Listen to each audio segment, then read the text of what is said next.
예수님께서 공생애를 시작하시기 전에 금식을 제일 먼저 하세요. 근데 예수님의 금식에 대해서 뭐라고 말씀하셨냐면 거기 12절에 보면 누가 성령이 예수를 어디로요? 광야로 몰아내셨다 그랬어요. 사실은 예수님이 하나님이십니다. 하나님이시고 메시아이시기 때문에 굳이 광야로 가서 40일 금식할 이유가 없습니다. 근데 성령께서 예수님을 광야로 몰아내셨다. 사실은 뭐 예수님이 하나님이시고 하나님이 성령님이 그런 거죠. 우리에게 의인화시켜서 설명하기 쉽게 우리에게 설명을 하고 있는 거죠. 자, 4장, 마태복음 4장으로 또 갑니다. 거기도 그렇게 말씀을 하세요. 그때 말이죠. 45년 전후에 4장 1절 그때 예수께서 뭐에 이끌려? 성령에 이끌려. 성령에 이끌려 마귀에게 시험을 받으러 광야로 가셨다. 수동입니다. 수동. 이런 거를 보면요. 사실 우리가 금식도 내 마음대로 막 하는 게 아니고 성령의 감동이 있을 때 사실은 금식하는 것이 맞다. 물론 뭐 우리가 매번 어떻게 성령의 감동을 다 감지할 수 있겠어요. 때로는 우리가 의도적으로 하는 경우도 많이 있죠. 그러나 성경을 보면 실질적인 금식은 성령의 필요에 의해서 성령이 우리를 통해서 일하시려고 우리에게 감동을 주신 경우가 많더라. 그래서 세 가지 금식을 하시죠. 40일 동안 계시는데 세 가지 미혹을 받죠. 2절 40일을 밤낮으로 금식하신 후에 줄이 신지라. 3절 시험하는 자가 예수께 나와 가로되 내가 만일 하나님의 아들이거든 명하여 이 돌들이 떡덩이가 되게 하라. 그렇죠? 그 다음에 6절에 보면 가로되 내가 만일 하나님의 아들이거든 뛰어내리라. 기록되었으되 그 말씀하고 9절 가로되 내가 그렇습니다. 만일 내게 엎드려 경배하면 이 모든 것을 내게 줄 것이다. 두 번은 내가 만일 하나님의 아들이거든. 그리고 한 번은 만일 내가 내게 엎드려 경배하면 그래요. 그게 다 만일이라고 하는 말이 들어가요. 만일 내가 내게 엎드려 경배하면. 내가 만일 하나님의 아들이라면 돌들이 떡덩이가 되게 해라. 한번 뛰어내려봐라. 이게 다 불필요한 거거든요. 예. 예수님이 하나님의 아들이고 하나님이시고 메시아인데 굳이 돌들을 명해서 떡덩이를 만들 이유가 뭐가 있어요? 헛된 일에. 괜히 예수님께서 돌을 가지고 떡을 만들 이유도 없는 것이고 뛰어서 내릴 이유도 없는 것이고 사단에게 절할 이유도 없는 거잖아요. 불필요한 일들. 그게 시험이에요, 시험. 근데 예수님 다 뭐로 이겼어요? 기록되었으되 그렇게 말씀. 그게 말씀이죠, 말씀. 여기는 우리가 사실 이 부분만 해도 굉장히 오랜 시간 공부를 해야 되는데 짧게 말씀을 드리면 하나님이시고 메시아이신 그분이 하나님의 아들이신 그분이 굳이 사단에게 금식을 하시면서 시험을 받으실 이유가 뭐냐? 40일 금식하신 이후에 줄이신 후에 사단에게 시험을 받으시잖아요. 그러니까 우리에게 뭘 말씀하는가 하면 우리의 신앙생활을 미리 보여주는 거죠. 네, 우리에게는 항상 사단의 시험이 있다. 사단의 공격이 있다 하는 거죠. 네, 그 공격의 종류가 여러 가지인데 세 가지. 그냥 불필요한 거. 돌을 떡덩이가 되게 하라. 그런 일을 우리가 뭐로 합니까? 그건 하나님이 하실 일이죠. 뛰어내려라. 그 우리가 뭐로 괜히 위협심을 가져요. 내게 절하라. 그건 신앙에 대한 시험이죠. 의심하게 하는 거죠. 그래서 우리가 하나님의 사람들로 그리스도의 제자들로 살아갈 때 언제나 우리에게는 사단의 공격이 있는 것이고요. 불필요한 일들에 대해서 우리를 시험하는 경우다. 근데 그거를 이기는 것은 다 말씀밖에 없다 하는 거죠. 그래서 우리가 이 시대를 이겨나가기 위해서는 말씀에 서야 돼요. 말씀. 그래서 말씀을 많이 읽되 말씀을 깊이 알아야 되고 말씀을 붙들어야 됩니다. 그 말씀을 붙들고 그 말씀을 적용하지 않으면 우리 이 시대를 못 이겨나가요. 예. 사단을 이기는 비결은 말씀대로 사는 것이다. 그 다음에 1장 13절입니다.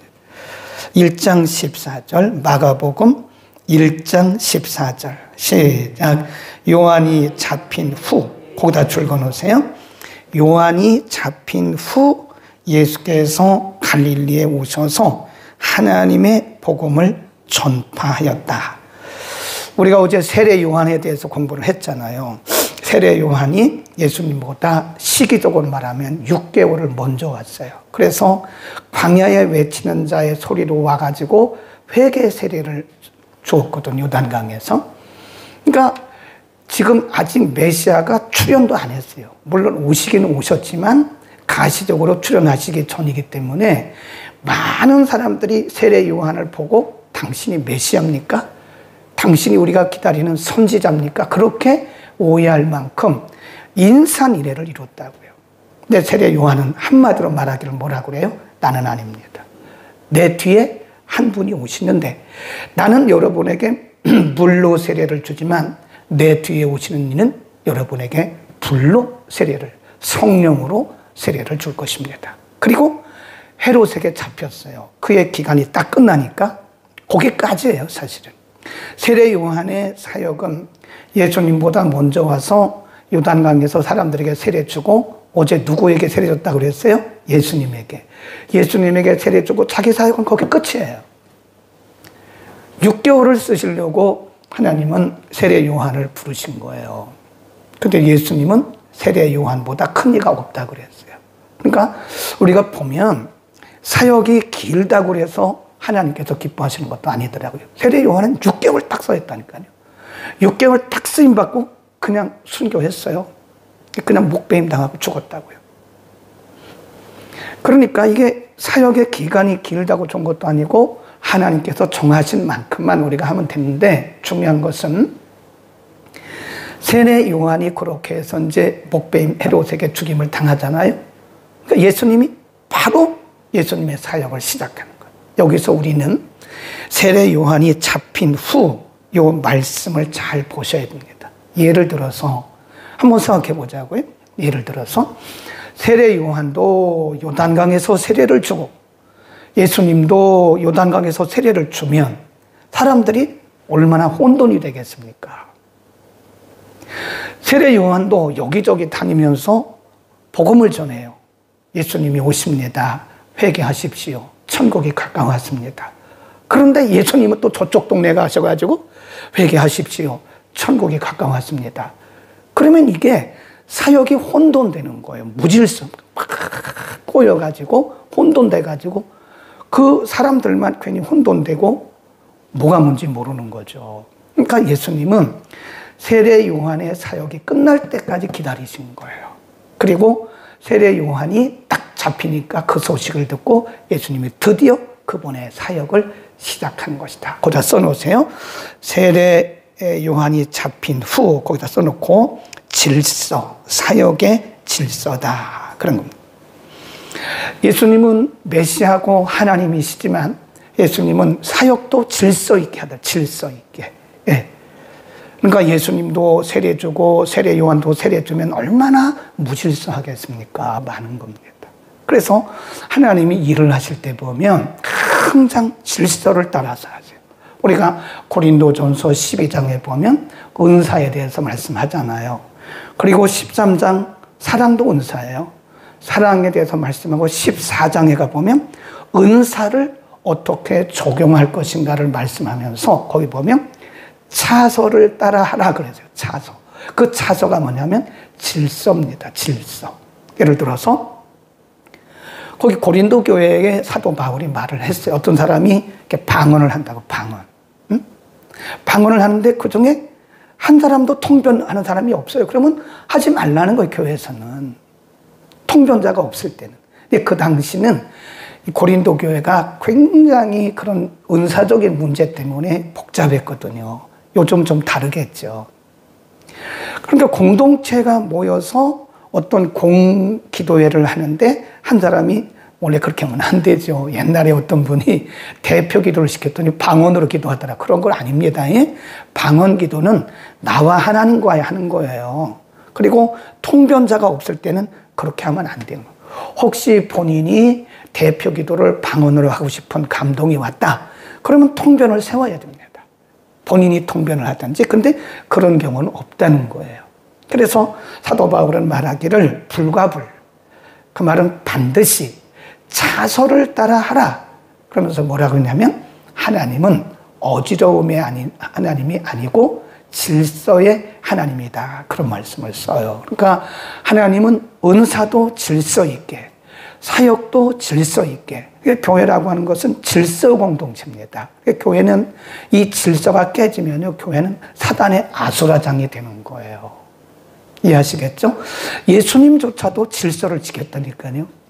예수님이 세례 요한 사람이 낳은 아들인데 세례 요한 그만하라고 말하고 자기가 해도 되는 건데 하나님이 정하신 기간까지 기다려준 거예요.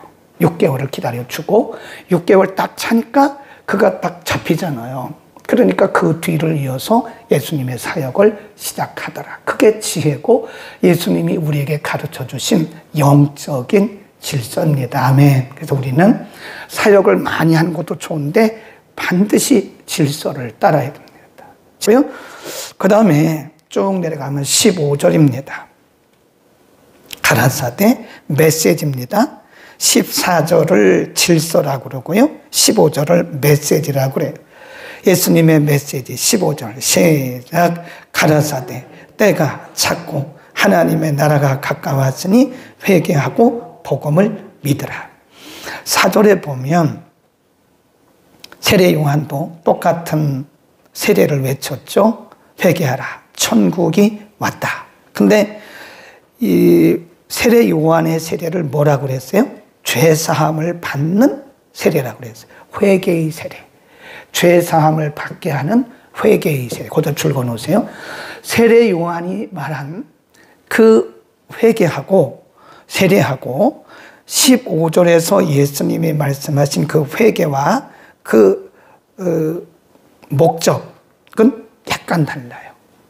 세례 요한은 예수님이 오신 것을 증거하면서 너희가 그분을 영접하기 위해서 회개하라. 회개의 세례를 말한 거예요. 예수님은 뭐죠? 본인이 메시아잖아요. 그러니까 복음을 믿으라 그 말은 나를 믿으라. 나를 믿으라. 이걸 뭐라고 그러냐면 구원의 회개. 거기다 써놓으세요. 1장 4절에 있는 세례 요한의 세례는 회개의 세례고 15절에 있는 예수님의 세례는 구원의 세례입니다.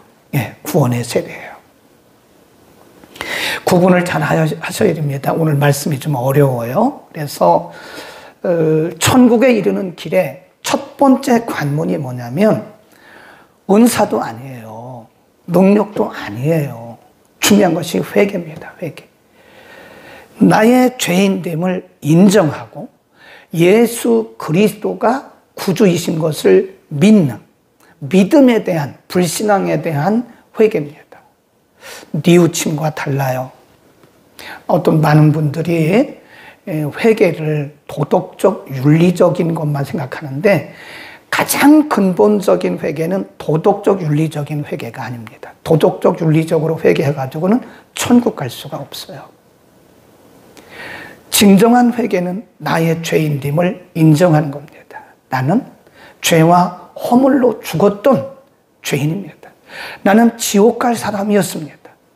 나는 죄 가운데 태어났습니다.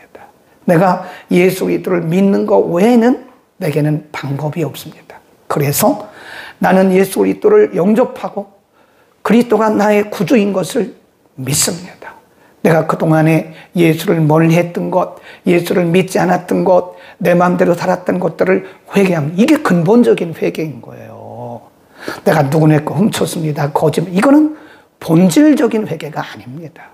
그것만 해가지고는 우리는 헛다리 짚는 거예요. 진짜 회개는 뭐예요? 나의 죄인됨. 나는 죄악 중에 태어났으며 나는 예수 그리스도를 믿는 것 밖에는 다른 소망이 없습니다. 내가 예수를 믿지 않는 죄, 믿지 않았던 죄, 하나님 말씀대로 살지 않았던 죄, 불신앙의 죄, 이런 죄가 근본적인 죄예요. 하나님이 아니면, 하나님의 은혜가 아니면, 예수 그리스도가 아니면 나는 살 수가 없습니다. 그리고 나서 이제 도덕적인 윤리적인 회개를 해야 되죠. 그렇죠? 근본적인 회개는 윤리적인 도덕적인 회개가 아니에요. 나의 죄에 대한, 내가 믿지 않았던 불신앙의 죄에 대해서 우리는 먼저 회개를 해야 됩니다. 예수 그리스도를 몰랐던 죄. 지금 우리는 다 예수님 믿잖아요.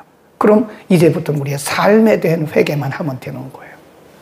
어느 날 예수님께서 제자들을 발을 씻기세요. 그러니까 너무 송구스럽죠. 어떻게 메시아가 제자들의 발을 씻습니까? 그건 종들이 하는 거라고요. 그러니까 베드로가 말하기를 송구스럽습니다. 그러니까 예수님 말씀하기를 내가 너의 발을 씻지 않으면 너는 나와 상관이 없어. 그러니까 베드로가 또 앞서가는 거예요. 그럴 거면 온몸도 씻어주세요. 온몸도. 머리부터 발끝까지 다 씻어주세요. 그러니까 예수님 뭐라 그래요? 한번 목욕한 사람은 다시 목욕할 필요가 없어. 뭐만 씻으면 돼요? 발만 씻으면 돼. 근데 그거는 거예요. 온몸을 씻는 것을 우리가 원죄에 대한 회개라고 그러는 겁니다. 원죄. 그러니까 우리가 지금 원죄에 대해서 회개하고 우리는 다 예수를 믿잖아요. 그러면 뭐만 씻으면 돼요? 발만 씻으면 돼요. 그것이 바로 우리의 행위. 도덕적, 윤리적, 이런 도덕적, 윤리적 행위죄에 대해서 회개하면 되는 것이다. 그런 얘기입니다.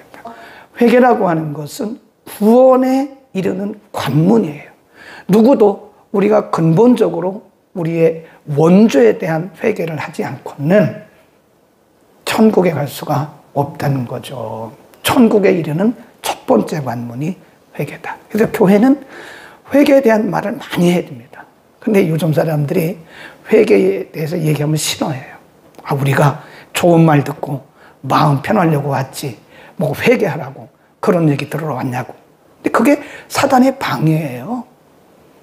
교회는 회개를 말해야 되고 지옥을 말해야 됩니다. 괜히 나는 구원받았다고 생각했는데 천국문에 가서 너는 아니라고 말하면 어떻게 하려고 그래요? 그럴 수도 있다니까요. 자기가 세례받았고 물세례받았고 자기는 교회에 나왔기 때문에 구원받았다고 생각했는데 천국문에 가서 너는 없잖아. 너 거듭나지 않았잖아. 라고 하는 그런 일도 있을 수 있다는 거예요. 그래서 교회는 항상 회개와 천국에 대해서 반드시 말해야 됩니다. 짧게 마지막 16절부터입니다. 그리고 나서 예수님이 제자들을 부르십니다. 16절. 갈릴리 해변으로 지나가시다가 시몬과 그 형제 안드레가 바다에 금을 던지는 것을 보시니 저희는 어부라. 예수께서 가라사대 나를 따라오너라. 내가 너희로 사람을 낚는 어부가 되게 하리라 하시니 곧 그물을 버려두고 쫓으니라. 3장으로 갑니다. 3장 13절에서 한 번 더 설명을 해요. 이런 부분들을 잘 보셔야 돼요. 12제자를 부르시는 것을 잘 보시면 13절입니다. 시작. 또 산에 오르사 자기의 원하는 자들을 부르시니 거기입니다. 그러니까 12명의 제자들 중에 한 사람도 자기가 자원한 사람이 없습니다. 한 사람도 없어요. 제가 제자가 되겠습니다. 저는 제자의 자격이 됩니다. 제가 예수님을 따르겠습니다. 그런 사람 없어요. 예수님이 원하는 자들을 부르신 거예요. 이게 중요해요. 이게 부르심의 비밀이라고 합니다. 써놓으세요. 부르심의 비밀. 하나님께서 우리를 부르신 것은 우리가 무슨 탁월한 능력이나 자격이 있어서 그런 게 아니죠. 그분의 원하심입니다. 그분이 원해서 나를 부르신 거예요. 아멘. 우리는 평생에 이것을 기억하고 신앙생활과 사역에 임해야 됩니다. 하나님이 원해서 부르신 겁니다. 자기의 원하신 자들을 부르사 사도로 세우신 것처럼 하나님이 우리를 원하신 거예요. 그러니까 얼마나 감사한 거냐고요. 수많은 사람들 가운데 사람이 우리밖에 없습니까? 우리보다 혈통 좋고 공부 많이 하고 가문 좋은 사람들이 얼마나 많은데요. 그런데 예수님은 어부들을, 갈릴리 출신의 어부들을 부르시고 자기의 원하는 자라고 말씀하셨어요. 우리는 하나님이 우리에게 일을 맡겨주신 거에 대해서 눈에 눈물이 흘러야 돼요. 이 감격의 눈물이 없으면 제가 볼 때 그건 상당히 부담스러운 거라고 생각해요. 하나님이 일을 하면서 하나님이 원해서 우리를 부르신 건데 우리가 자격 있는 것도 아니고 능력 있는 것도 아니고 하나님이 우리를 원해서 부르신 건데 그게 부담스럽고 그게 우리에게 있어서 굉장히 걸림돌이 된다면 정말 많은 것을 생각해 봐야 됩니다. 저는 항상 그렇게 생각해요. 하나님이 우리에게 많은 것을 맡기셨던 적은 것을 맡겼던 그것은 우리의 그릇대로 맡긴 것이기 때문에 비교할 것도 없고 누구를 부러워할 것도 없는 거예요. 네, 천들 5,000명 목회하고 싶지 않겠습니까? 지금이라도 오라면 가죠. 근데 제 그릇은 5,000명 목회 그릇이 아니에요. 하나님은 저에게 맡긴 그릇이 이거라고요. 저는 여기에 만족하는 겁니다. 남들이 볼 때는 왜 저렇게 하고 있는 거야 그럴지 모르지만 하나님이 모든 사람에게 5,000명을 다 맡기지 않아요. 어떤 분들은 보면요, 인격적으로 신앙적으로 너무 훌륭합니다. 우리나라에 저런 분이 있을까 그런데도요, 저 섬에서 목회해요. 30명. 그럼 우리는 그분을 아유 능력이 없네 이렇게 말하겠습니까? 아니라니까요. 저는 그렇게 인격적이고 신앙적인 분을 만나본 적이 없다고요. 그런데도 저 섬에서 30명 목회를 하고 있다고. 인간이 볼 때는, 사람의 안목으로 볼 때는 5,000명 목회하면 성공한 분이고 이분은 실패한 분이라고 말할지 모르나 그것이 아니에요. 하나님이 원하시는 자들을 그 사람의 그릇대로 맡기셨기 때문에 여러분도 마찬가지죠. 남의 그릇을 엿볼 것도 없고 남의 그릇을 우리가 부러워할 것도 없어요. 비난할 것도 없어요. 하나님이 내게 주신 그릇만큼만 우리가 최선을 다해서 섬기면 주님 앞에 갔을 때 뭐라 그래요? 잘했다. 충성됐다. 그걸 말씀하십니다. 기도하겠습니다. 걸어가신 우리 아버지, 오늘 예수님께서 공생애를 시작하기 전후에 일어났던 직전과 직후에서 행하셨던 여러 가지 일들을 통해서 금식하시고 사단에게 시험 받으시고 질서를 따라 세례 요한의 사역이 끝난 직후부터 공생애를 시작하시고 구원에 이르는 세례를 주시고 자신의 원하시는 제자들을 부르시고 우리에게 가르쳐 주시는 영적 교훈이 참으로 많습니다. 오늘 주신 말씀들 우리의 신비에 새기게 하시고 기쁨과 감사함으로 특별히 우리의 원함이 아니라 하나님의 원함을 따라 우리를 부르셨으므로 감격의 눈물이 날마다 흐르게 하옵소서. 다시 회복하게 하옵소서. 예수 그리스도의 이름으로 기도드립니다.